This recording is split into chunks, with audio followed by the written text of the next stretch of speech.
Good afternoon all, and welcome to the Ashburton District Council meeting for Wednesday the 3rd of December. I'd like to welcome all the councillors, staff and media and those watching from home. I was going to call for apologies, but we're all here. Is there any extraordinary business? No, there's none. Any declarations of interest on the items on the agenda today? No, thank you. We will now move to the confirmations of minutes from our meeting on the 5th of November, and that's on page 3. Any changes on page 3? Page 4, 5. If not, would someone like to move that the minutes of the 5th of November 2025 council meeting be taken as read and confirmed? Councillor Wilson, Councillor Cameron. All those in favour, aye. Against, no. Carried. Thank you. We have the minutes from the extraordinary council meeting on the 19th of November. And are there any changes to be made to that on page 6? If not, can I have a mover that we receive the minutes, or that the minutes of the 19th of November extraordinary council meeting be taken as read and confirmed? Councillor Hooper, seconder. Councillor Todd. All those in favour, aye. Against, no. Carried.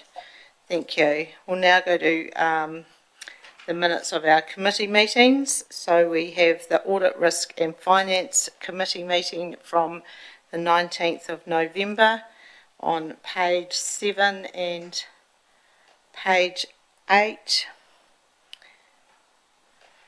Would someone like to move that we receive those minutes? Councillor Gilkinson. Seconder, Councillor Cameron. All those in favour? Aye. Against, no. Carried. Thank you. Councillor Cameron. Sorry.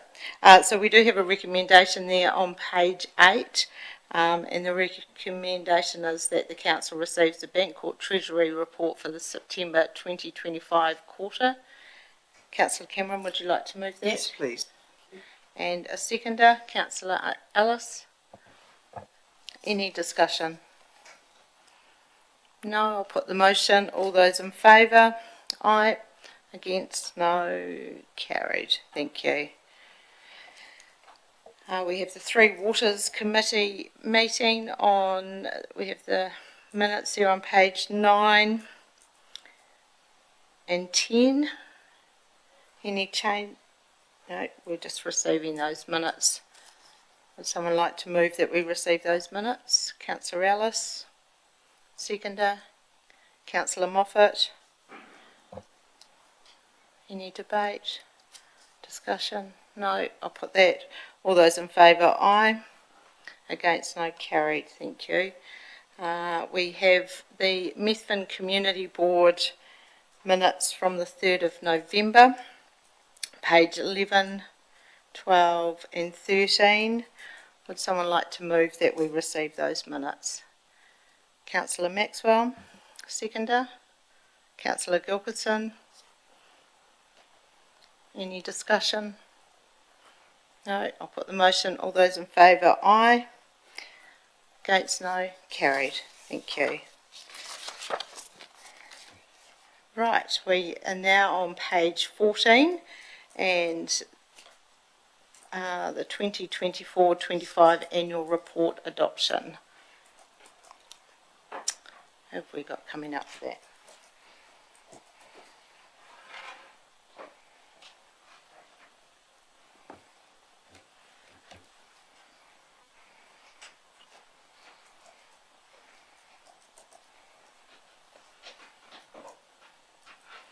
Thank you. We've got the team here, thank you very much. And the annual report was attached to our agenda. 265 pages, I think, of it. Helen, do you have anything to add? Just note you probably haven't had a chance to check your emails, but just about 10 minutes ago I did circulate the signed unmodified audit report we received from Audit New Zealand in the last hour. Thank you. Councillors, any questions of staff? Councillor Cameron. Through the Mayor, and it's more to the Mayor, I think, and perhaps the Chief Executive. When we had the extraordinary meeting on the 19th of the 11th, 2025, I raised the point that I would like to see people's expenses that we claim as councillors and the overheads brought to some sort of regular meeting rather than just in the annual report. When do I bring that up, and when is it? And I was told at that time, on the 19th of the 11th, bring it up when we're discussing this. So I know we're just accepting this, accepting the annual plan, but when do we discuss that as a group so that we have transparency in expenses? Hamish, I'll pass It to is you. in the annual plan at the end. I'll go to the pages in here. This is the annual report. In the report. Beg your pardon, annual report, beg your pardon. It's down the end. So that's somewhere. under council remuneration.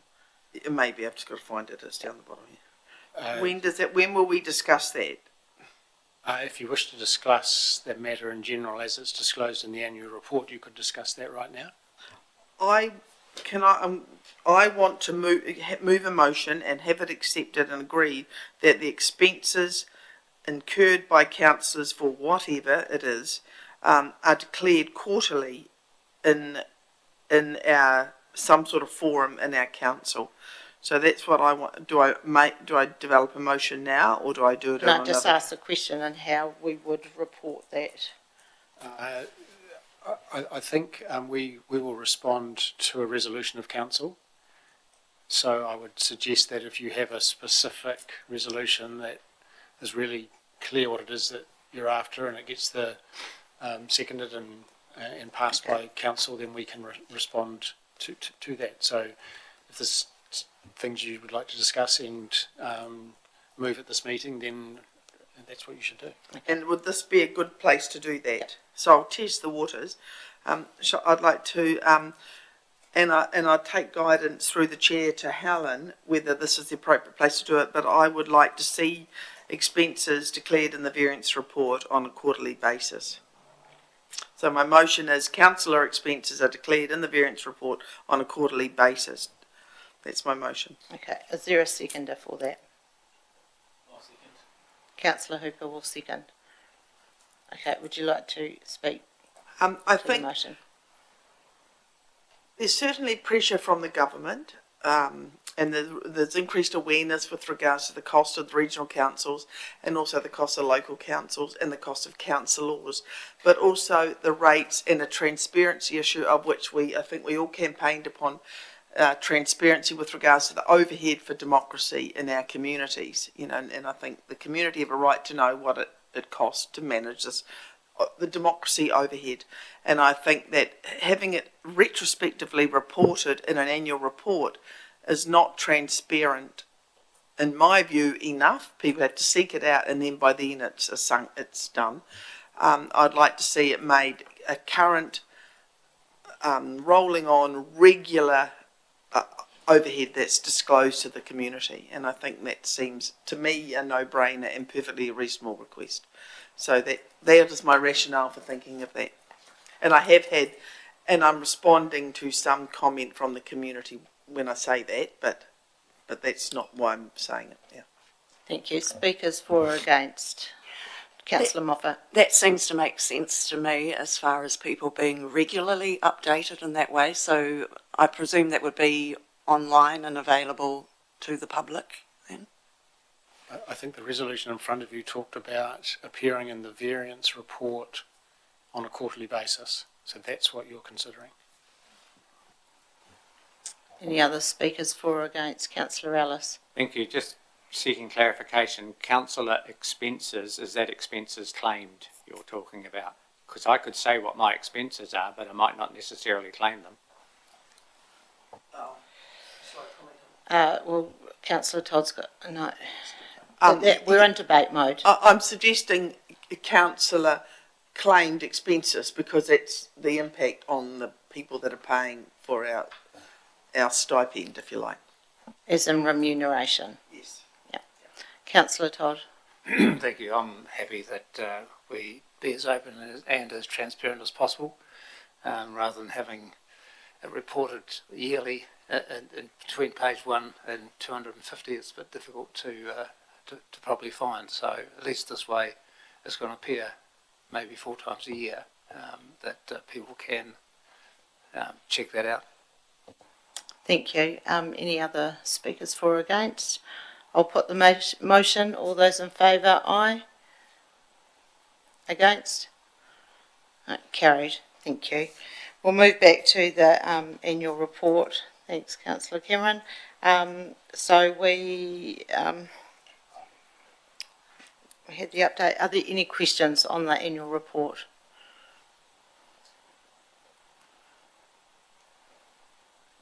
No, we have a motion there. And I will read the motion. That Council adopts the 2024-25 annual report for the Ashburton District Council. That Council authorises the Chief Executive to make any minor amendments or grammatical changes to the final annual report, including any identified as a result of Audit New Zealand's request, and report these changes to Council. Do I have a mover? Councillor Ellis, and a seconder? Councillor Wilson. Any speakers for or against this motion? Councillor Wilson. I'm in favour of the motion. It's good to see the annual report completed and compliant. It's also good to see, because we'll use that going forward when we're doing our budgeting, because it reflects what we spent, and long-term plan annual report gives us a good snapshot of what we're looking to do and doing with these difficult budget times. So I think it's good to have it done and finalised now. Any other speakers for or against? I'd just like to thank the staff. I know it's been challenging, and you have put in some long hours to get this to us. So thank you very much. Right to reply, Councillor Ellis? No. I'll put the motion. All those in favour, aye. Against? No. Carried. Thank you very much.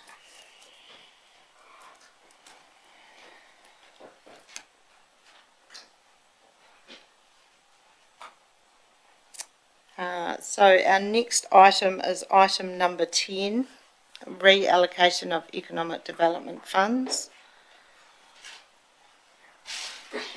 And welcome Shelley and Ian up to the table.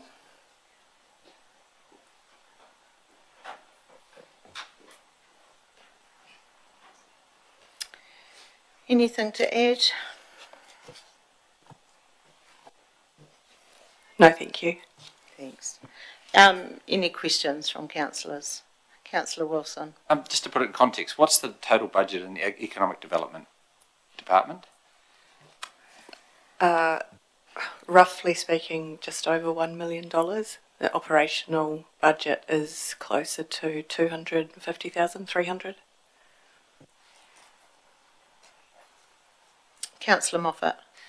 Sorry if I'm a bit late to the piece on this, but I'm just wondering why business could not do this feasibility study themselves, and why they need council money to do the feasibility study.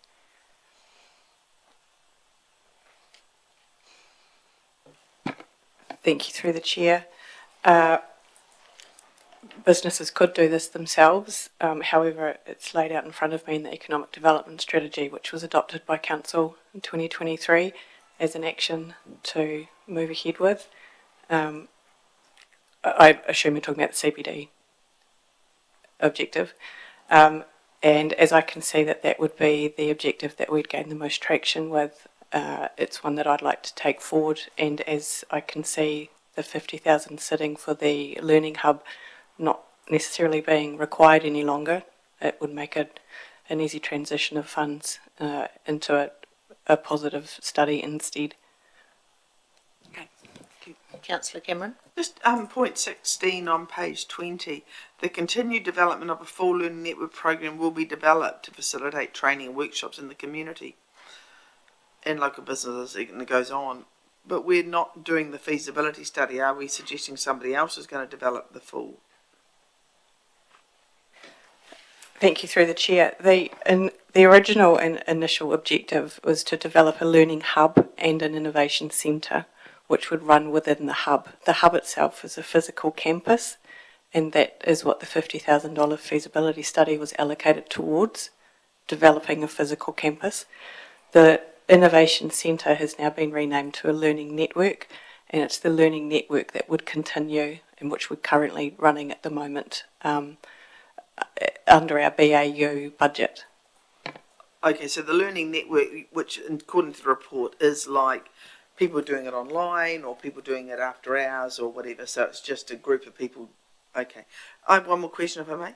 To Whare Whakatū, one of the reasons we're not continuing with the physical learning hub is that Te Whare Whakatū has replaced or made available space for educational activities. I know we have space. Do you have the proportion of what is used for educational, in our meeting rooms and our things down there, activities? Thank you through the chair. Short answer is no. I don't have a proportionate usage. Like how many for educational training activities? I mean, I know that the library run a lot of things, but a lot of them are not necessarily educational activities like English as a second language or how to hammer, do a square in a building or something. They run other types of more encouraging social cohesion and networking, like a different type. Are they running these? Are these sorts of things been? The implication of the report is that they are, but are they in fact actually running these sorts of activities downstairs? Thank you through the chair. Yes, I believe they are. There's a wide variety of courses being run via the library. The program that is envisaged for the Learning Network is definitely not to duplicate anything currently being offered across the district, but to work with the business community and the informal education community to understand what sort of skills we might be able to teach and empower our local communities with. Other learning institutions such as Keep Learning Mid Canterbury, the YMCA, etc., also have their classrooms available at Senior Centre. There are lots of other physical locations currently being used for these types of learning programs. Yeah, like for example, Keep Learning Mid Canterbury, they had a very popular session last year on death and taxes. But I don't consider that the same as what the Polytech used to run, like English as a second language for our former refugees or former migrants aged 18 to 20. There's a gap. Have you got a question? Yeah, my question is, who is replacing those? Perhaps I could answer. I think here that there's no simple answer that we've got for you today. Okay. Yes, Te Whare Whakatū is being used for a range of those things, but so are many other facilities and there's many other providers. But what proportion, what number, and what specifically at each place, I think is not... We don't know. We don't know. Councillor Everest. Given that we've just recently completed a refurbishment down in that area of the CBD, was this not a consideration when that refurbishment took place? Not specifically, but there was acknowledged that there was some space in the CBD and that this was an idea that might be worth pursuing. And I think what we found in the meantime is it hasn't been actively pursued, and now we're suggesting as officers that the $50,000 that's earmarked for scoping that piece of work would probably add more value to the business community and the CBD itself if we were to spend it on the further understanding of the pedestrian count than we would on scoping up a physical learning hub. Yes, Have you got a question? Yeah, I do have a question. Yep. I guess my question really then is, what opportunities does that actual spend? I mean, it'll obviously lead to additional expenditure, and that the report itself is going to suggest a tool. And have we budgeted for that? So is that, just to understand the question, which the officers will be able to answer, what is the follow-up from what is proposed here, and is there budget provision for that? Shelley? Thank you through the chair. We haven't completed a full scoping document yet for the study providers. However, I'm hoping that they will identify strategies to attract new businesses and new business opportunities to the CBD to decrease the vacant buildings in the area, opportunities for new events that we might be able to hold in supporting the hospitality and nightlife industries, hoping they can identify recommendations for urban design and infrastructure investment that we could look into. And to answer the second part of your question, there is no additional budget allocated currently to any of the ongoing identified opportunities. Go to Ian. Yeah, if I could just add to that as well, I think the other thing that the scoping study potentially will do is to give advice to the business community as well as to how that they can get ahead and the work that they can do themselves to improve their town centre and make it the best that it possibly can be. Councillor Ellis. Thank you. I think my question's been half answered, but this is to increase foot traffic. I think what you're really saying is it's a scope to increase the vibrancy of the Ashburton inner city, and hopefully that increases the foot traffic. So, because I mean, we could all come up with plans to say, you know, free car parking off of State Highway 1 for 2 hours, and that should increase foot traffic in town, but that ultimately might not be the goal. The goal might be you want vibrancy in town at 8 o'clock at night. Is that the sort of thing you're looking at, rather than just foot traffic, as the recommendation here is saying? Thank you through the chair. That's correct. The language used was copied directly from the strategy, which says foot traffic. But yes, the ultimate goal is to increase the amount of people coming into the town centre and spending time and money in the district. Did you have something? I was just going to say, perhaps we'll put the economic development strategy on Stella for councillors, and then you'll be able to see how Goal 3, Objective A1 links to the its big game play rather than just an end in itself, as you described. So we'll get that up for you to have a look at. And just a question from me. So the pedestrian counters we have in town, is that's paid by BAU through economic development? That's not a big costly item, is it?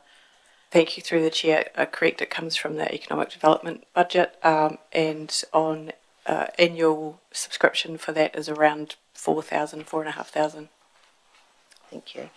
Councillor Gilbertson.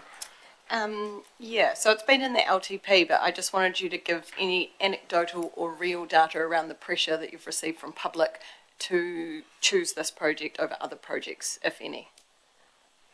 Thank you through the chair. If I could also speak to the anecdotal feedback I've received not to go ahead with the Learning Hub, which was identified in the report also. All stakeholders that were involved last year have been approached again this year, and all have agreed there is no requirement for a physical campus. In terms of anecdotal evidence with CBD operators, I've probably met with a dozen and had coffee chats. Nothing, no surveys or any formal data received. Every one of them agrees something needs to happen. We need to get together as a town, as a community, and invigorate the space. Councillor Cameron. There's music to my ears because I've been banging on about this for many years. But Ian provided a nice segue earlier when he talked about the retail community getting together and talking about that. I used to be invited to regular retail catch-ups, if you like. I haven't been invited to one for well over 12 months. Are they still happening? They were sort of a semi-formal meeting where the retailers, central business district retailers, and the small community retailers, not big box retailers, but small community retailers would also participate in these meetings, and they discuss their concerns and worries and what they've seen. And I haven't had an invitation to any for a long, long time. Are they still occurring? Thank you through the chair. In my tenure, the only business events that I'm aware of that would hit that criteria would be the Business Canterbury events, Business After 5, which I believe are only, the invitations are only extended to members. I wasn't aware that there was other CBD meetings going on prior to that, but it's certainly something that we can look at reinstating. Well, I think through the Question. chair, Yep. there is a need for that because not all these retailers are members of Business Canterbury or Business, and there's no Mid Canterbury Chamber of Commerce or anything. So I think that that's the main. If you're talking about the CBD down here on West East Street in that block, then they're the main people in there. So I think we need to include them, and if this is going to go ahead, carry them forward with the strategy and have their buy and their very valuable input. Yep. You know, and they've. Have you got a question, or do you want to continue My that in question is, debate? can we talk about that and get that introduced and started again? Because Yes. I think it would be a glaring omission, in my view, which is a question, not to have it. It's a double negative. Thank you. Councillor Todd. What a question. My understanding is we don't really have a Ashburton Retail Association that we used to have many years ago, which used to be quite strong, but that's since died. I suppose my question is the allocation of $50,000, which seems rather arbitrary. I suppose from our point of view, just to justify the spending of $50,000, is that just a figure that came out of the previous allocation of funding, or is that $50,000 going to be well spent, or is it just a figure you're starting with, basically? Thank you through the chair. It will be very well spent. It is a figure we're starting with initially because it's easy to start there. We haven't received any formal quotations from providers to undertake a CBD study, but from looking at previous work done, there should be some change from the 50,000 to undertake that study. That said, there are potentially additional workshops that could be included prior to the study taking place with retailers within the zone. Councillor Moffat. How long would the study take? Over what period? Thank you through the chair. Again, without having any formal communication with the provider yet, I would guess 3 months to 5 months, depending on the periods that they're going to be contacting the locals, the operators and the community. Because I'm just wondering about seasonal variances. Yeah. Will it be done in different seasons? I think that in the initial scoping meetings with them, that sort of information will be discussed, and there could very well be workshops and surveys at 2 different times of the year.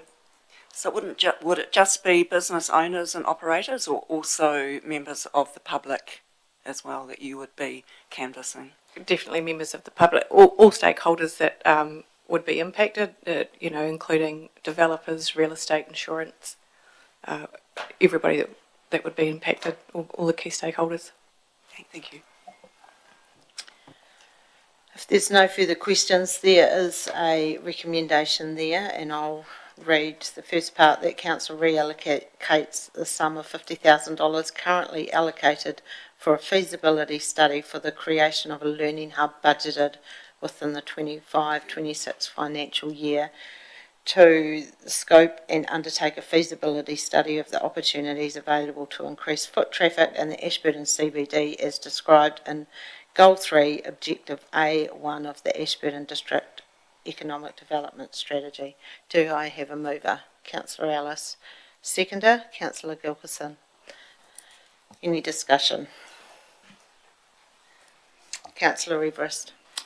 Like clarification on the wording increase of foot traffic, because clearly that my interpretation of increasing foot traffic was different to what we've just here presented. Maybe we need some clarity around that.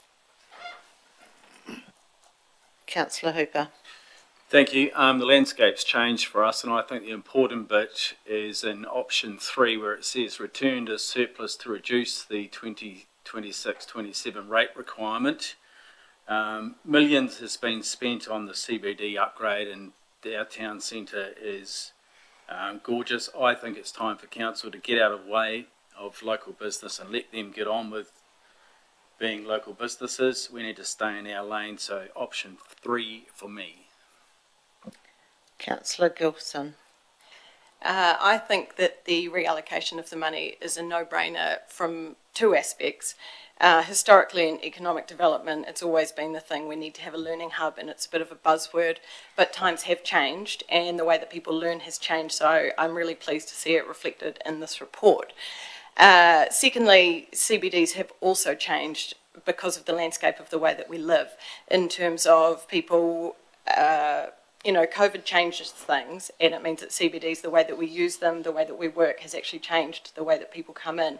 And the vibrancy, to me, is very important, and actually it will get more people coming here. It will make Ashburton less of a drive-by town, that there is actually a lot more opportunity here than just making Ashburton people feel like they want to walk the streets a little bit more. So, has my full support.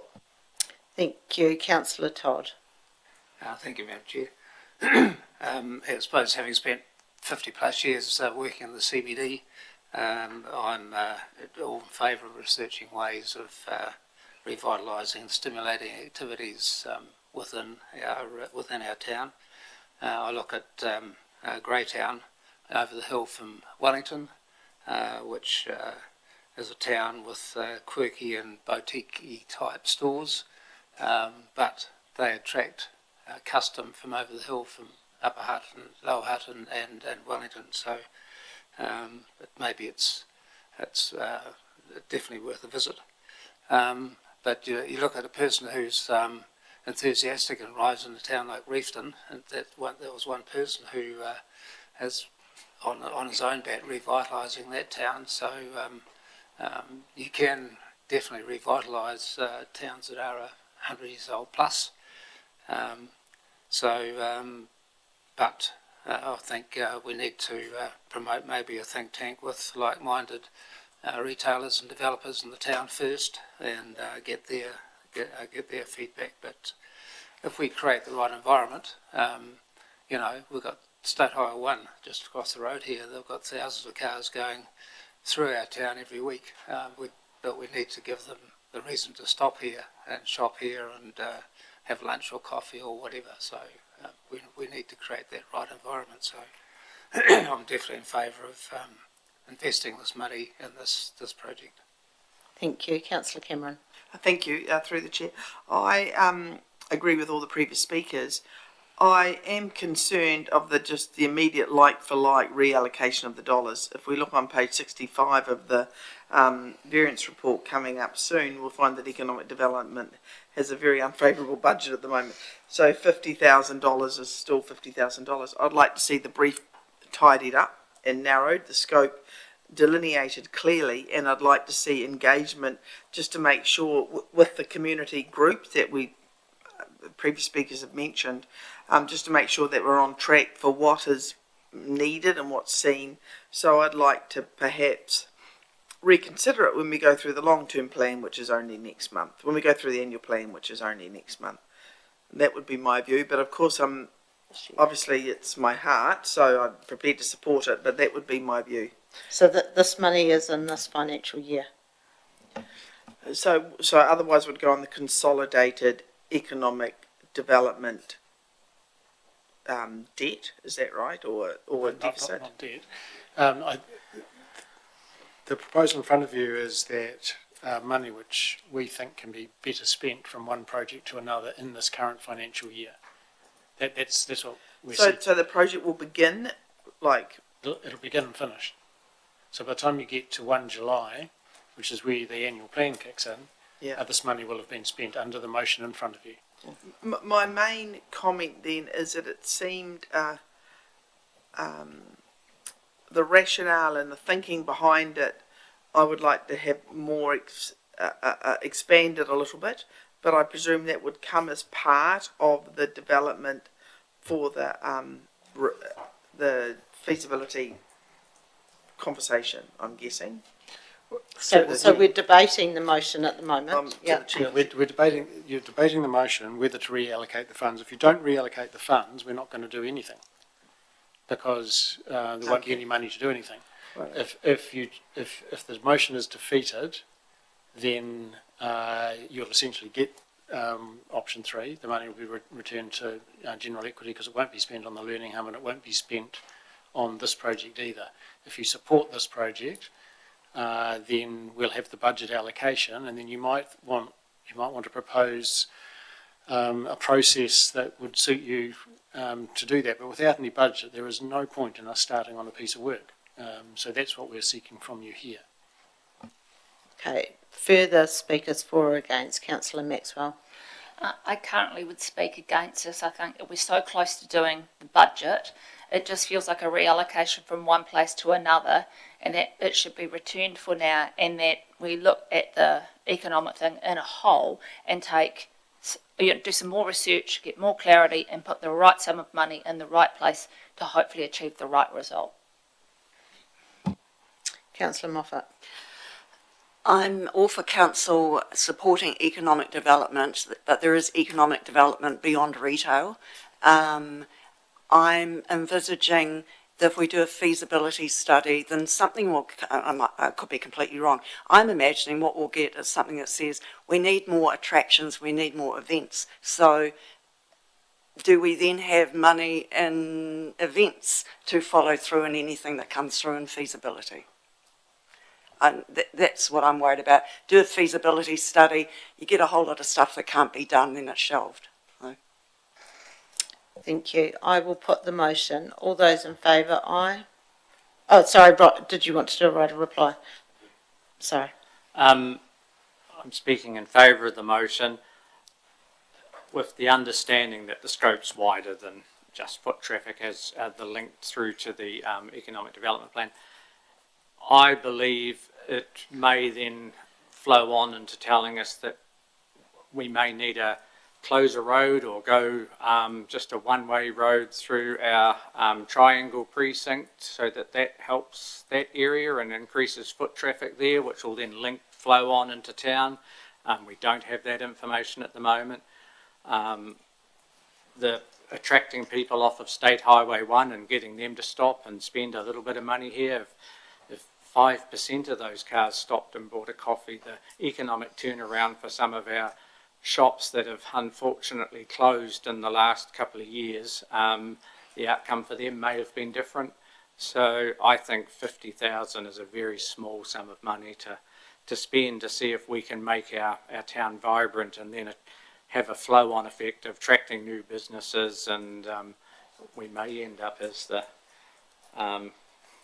Carterton or Greytown of the North Island. So yeah, it'd be an exciting prospect. Thank you. I'll put the motion now. All those in favour, aye. Against? Motion carried. Would you like your name recorded against? Yep. So recorded, Councillor Hooper, Maxwell, Everest against. Richard? No? Fine. Thank you. Thank you all. So next we have item number 11, which is the financial report. And we have our variance report from October on page 28. Welcome Gordon and Helen up. So we will just go through this page by page, and if you have any questions, please stop me and let me know what page you'll be asking a question on. So we will start on page 30, 31,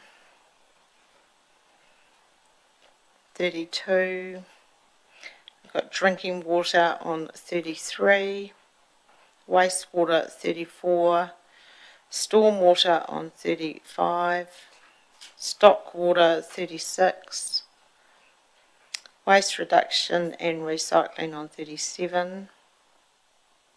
Oh, wait. Councillor Gilkerson. Wait, wrong one. Wrong one? Recreation facilities, 39. Through to 40. 41. Councillor Everest. I was still catching up with you, but I'm on 38. Yep. Which relates to the refuse collection. What is our likely, like you're talking about what our likely wash-up might be at the end of the contract period, to give us a better indication of where that might run running forward? Gordon. Through the Mayor, sorry. In terms of that, so we're currently waiting the quarterly wash-up that we received from the provider. This allows us to identify what the quarterly wash-up for the September period will be. That gives us an indicative value to sort of say we're 100k behind or 50k behind.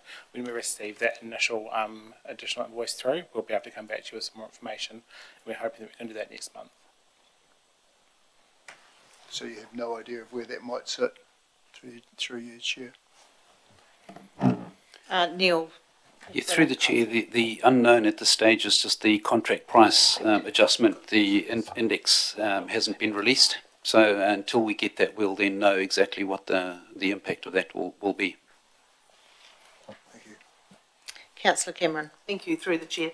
Elderly Persons Housing. Yes, what page are you on? On page 41. Yep, 41. I note that they're both permanent variances, and one goes in and one goes out, and there's a little bit of a difference of about 100,000 between ins and outs, and mainly it's because of the grant income and time to take it and all the rest of it.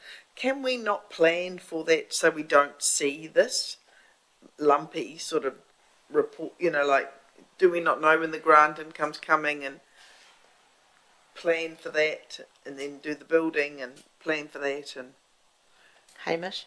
You may recall council made a separate decision to bring some of the work forward because the money was available in a one tranche, and so we brought the work forward. All this is saying is the planned budgeted timetable for the work is different to the reality because the money became available, which was a decision council made to seize the opportunity when that money was available. So the difference across the 2-year period in the variance reports is always going to be us, because that's exactly what the budgets were and that's where the activity is. So okay. we just explain this each month. So almost. the budgets are following the activity, essentially, not following the money. You know, the budgets.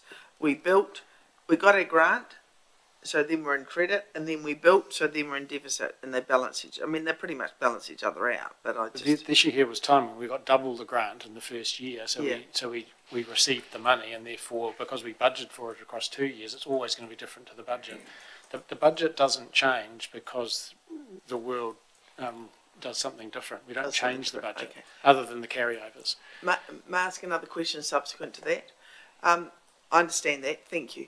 So then we had an extra $1 million or whatever it was that came in early. Where did that money go in that interim? Through the chair. So when we receive money, we usually hold it in like a reserve fund, so it's available for use. Okay, so that was accruing interest, and this is hopefully a rhetorical question. That was accruing interest in a reserve fund waiting to be spent, is that correct? No, not necessarily. In that instance, we had actually spent the money as well, so it was applied first and foremost against the expenditure for the capital build. Mm-hmm. There are instances where it may come in as income in advance, and that sits on the balance sheet. Sometimes, depending on the call on the money, it may go into reserve funds. We don't generally pay interest on nominal reserve funds for small amounts, but if there's a reserve fund for a specific purpose, we do allocate interest against that. Okay, thank you. Because remembering here, tell me if I'm wrong, Helen, but we did the work when we got the money as well, didn't we? So it's just that it's out of step with the budget. It wasn't that we had a whole lot of money sloshing around because we actually did more work because we got the money. Yeah, I understand that. Thank you. Page 42, economic development. Through to page 44, parks and open spaces. Councillor Ellis. 43, just the unfavourable, which is just the amount of sales of sections out at the business estate. that will obviously have a flow-on effect into our annual plan because we would have budgeted sales there. Correct. But remember that it's a reserve. Oh, you haven't got your line. Sorry, it's a reserve, so it's not directly flowing through to the P&L. It's being held in the reserve, which then gets allocated. Page 44, parks and open spaces. 45, governance. 46, compliance and development. Sorry, 47, 48. Councillor Gilkinson.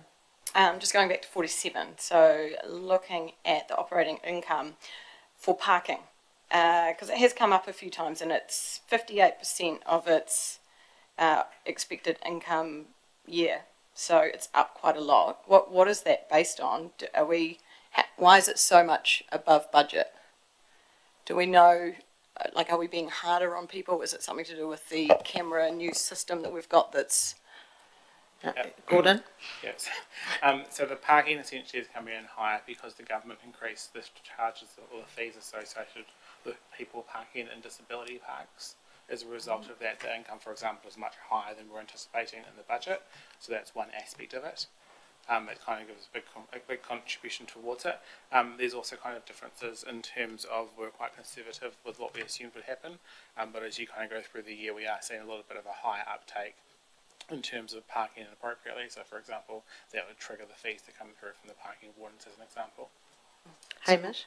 And just to just elaborate slightly, the trial with the vehicle has not yet generated any money because it's still at a trial stage and it's not having any impact on the financials at all. So it is absolutely not that. It's the higher fees that were passed by the government and higher than we expected the activity to be.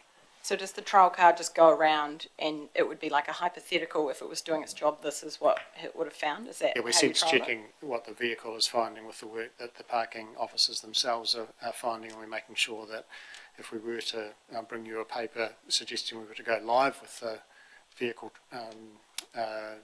mechanism of enforcing parking, that we could know that it was accurate. Thank you. I'm on page 49. 50. Councillor Everest. Just through you, Madam Chair, just wanting some clarification around the statement in terms of the recovery of the depreciation expenses and then the treatment of recording depreciation should have been recorded for the full amount of the depreciation required in the expense financial year. And I'm saying, are we confusing cash actual expenses here in terms of our budget with unrealised depreciation expenditure, and do we need some clarity around that? Helen? The annual plan budget was prepared with the depreciation expense at 120, so yes, there was confusion when the budget was prepared. I understand that council wanted to fund $120,000 and that was the line that was put in. It should have been correctly put in at about 1.2 million and then an unfunded portion so that it was correctly displayed. And this is no impact on rates, but it's just an impact on the depreciation, so the non-cash side of it. And that will continue right through the financial year. Thank you. For other items as well? For this particular one, I'm not aware of any other depreciation budgets where this is the same event. Thank you. Page 51. 52. 53. 54. And 55. No further questions. We have a recommendation there that the council receives the 31 October 2025 financial variance report. Do I have a mover? Councillor Todd, seconder. Councillor Maxwell. Any debate, discussion?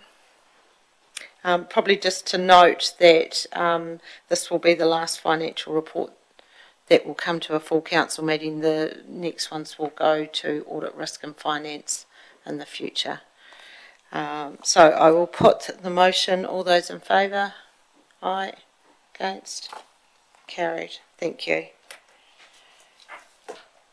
Now need someone to move that we move into committee. Councillor Ellis, Councillor Maxwell. All those in favour? Aye. Thank you. And we'll just adjourn for a couple of minutes while we wait for Jono to leave. Thank you.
going to hand it over to you, Katie. It looks like we have got some new staff and some long-serving staff.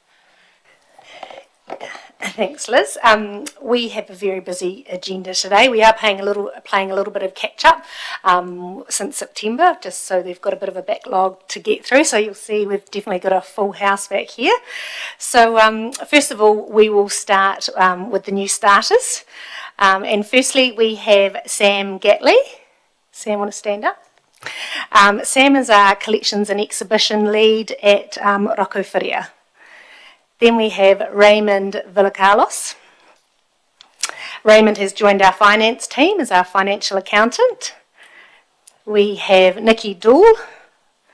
She has joined our open spaces team as a horticulturalist. We have Nika Van Berlo. She is one of our full-time lifeguards at EA Network Centre. We have Abby Cochran. She's a new learn to swim instructor at EA Network Centre. We have Corinne Delaney, and she joined the finance team as a systems accountant. We have Sam Reese, and she is our new legal counsel. We also have Prasad Sapa, who is our senior development engineer in our water services team. We have Aberdeen Hossenpour, who is our stormwater engineer. And last but not least, we have Debbie Watson, who has joined our customer services team. Well, we warmly welcome you all to ADC. You're fantastic. Right, next up for service recognition, we will start with, we have a couple of staff from Rockawhiria. First of all, we have Susan Philpott, who's been here for 10 years. So Susan has been the longest serving front of house team member of the former Ashburton Museum and now for Rockawhiria. Her kind and approachable nature ensures that our visitors feel welcome and safe in our facility, and she always goes above and beyond to provide additional information on the town and other visitor attractions to tourists and first-time visitors. She has seen a lot of change in her time, but is always willing to learn and do more.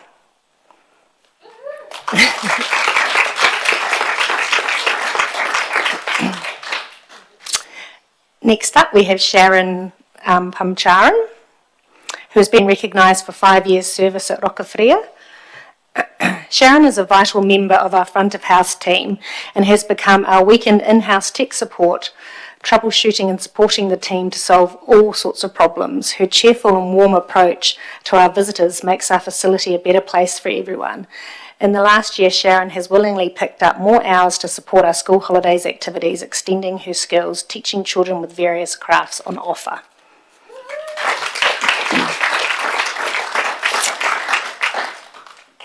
Next up, we have Mal Newman from our strategy and policy team. Mal is one of our policy advisors and actually initially joined the team on a fixed-term graduate role. She quickly proved to be conscientious and thorough, a very safe pair of hands, able to juggle multiple projects and produce high-quality work for the team. We're appreciative of Mal's commitment to the team and all her hard work over the years.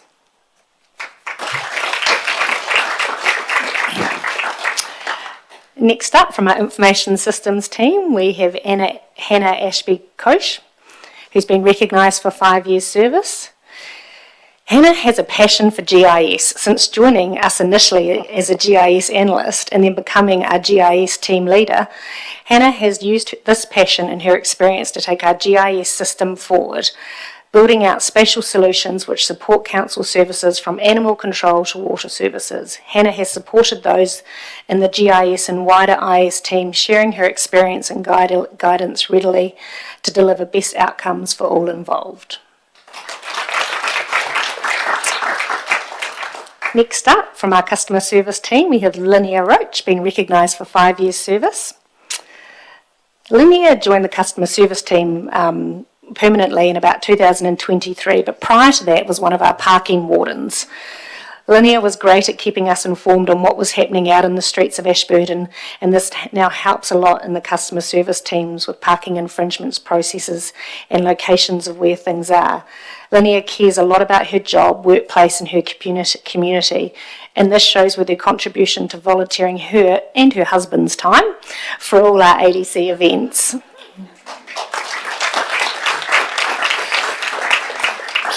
And next up from our finance team, we have Loretta Smith. Loretta's experience in finance at ADC has continued to expand since joining the council 5 years ago. She is very much a trusted source of knowledge. She demonstrates unwavering commitment to achieving exceptional outcomes in all tasks she undertakes. She's very approachable, she exemplifies collaboration and consistently contributes to the finance team's success.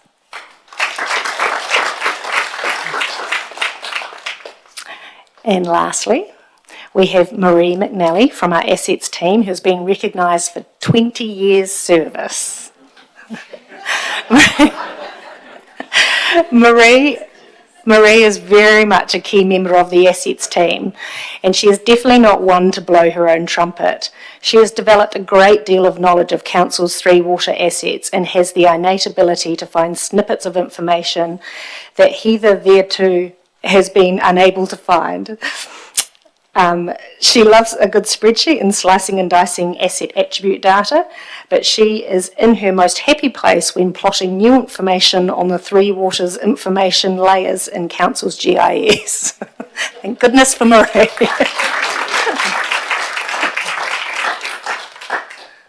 We're done. Thanks, Katie.